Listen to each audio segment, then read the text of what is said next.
கர்நாடக வனப்பகுதியில் இருந்து குடிபெயர்ந்து வந்த 50க்கும் மேற்பட்ட யானைகள் தற்போது ஓசூர் வனப்பகுதியில் தஞ்சமடைந்துள்ளன. யானைகள் ஊருக்குள் புகுந்து பயிர்களை நாசப்படுத்தும் முன்பே நடவடிக்கை எடுக்க வனத்துறையினரை கிராம மக்கள் வலியுறுத்தியுள்ளனர். ஆண்டுதோறும் அக்டோபர் மாத இறுதியில் கர்நாடக மாநிலம் பன்னார்காட்டாவிலிருந்து யானைகள் தேன்கனிக்கோட்டை ஜவளகிரி வனப்பகுதி வழியாக ஓசூர் வனப்பகுதிக்குள் இடம்பெயரும். போடூர், சாணமாவு போன்ற காப்புக்காட்டுக்குள் செல்லும் காட்டு யானைகள் அவ்வப்போது ஊருக்குள் புகுந்து பயிர்களை சேதப்படுத்தும். தற்போது 50க்கும் மேற்பட்ட யானைகள் தேன்கனிக்கோட்டை வனப்பகுதிக்குள் குடிபெயர்ந்து கடந்த சில நாட்களாக முகாமிட்டிருந்தன. அதில் 6 யானைகள் ஓசூர் சாணமாவு வனப்பகுதிக்குள் முகாமிட்டிருப்பதால் காமன்தோட்டி, பண்ணப்பள்ளி, ஆழியாளம், குண்டுகுருக்கி ஆகிய கிராமங்களைச் சேர்ந்த மக்கள் அச்சமடைந்துள்ளனர். நேற்று முன்தினம் இரவு காமன்தொட்டி, சப்படி ஆகிய கிராமங்களுக்குள் புகுந்த மற்ற காட்டு யானைகள் விளைநிலங்களை சேதப்படுத்தியது.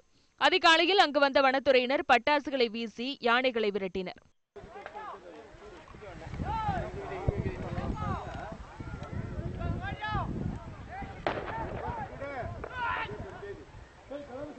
சாணமாவு வனப்பகுதியை சுற்றியுள்ள ஆழியாளம், பாத்தகோட்டா, குக்களப்பள்ளி, கோபசந்திரம் உள்ளிட்ட 10ற்கும் மேற்பட்ட கிராம மக்கள் இரவு நேரங்களில் தோட்ட காவலுக்கு செல்ல வேண்டாம் எனவும், காலை நேரங்களில் பனிப்பொழிவு அதிகமாக இருப்பதால் பனிமூட்டத்தில் யானைகள் தெரியாது என்பதால் கவனமாக இருக்க வேண்டும் என்றும் வனத்துறையினர் எச்சரிக்கை விடுத்துள்ளனர்.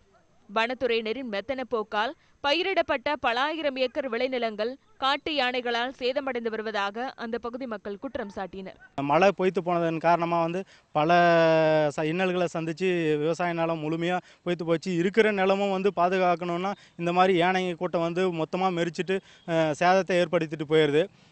இந்த யானைகளை விவசாய நிலத்து பக்கத்துக்கு வராமல் இருக்கிறதுக்கு வனத்துறையினர் துரித நடவடிக்கை எடுக்கணும். வனத்துறையினர் விரைந்து யானைகளை காட்டிற்கு விரட்டினால்தான் நிம்மதி என்கின்றனர் கிராம மக்கள்.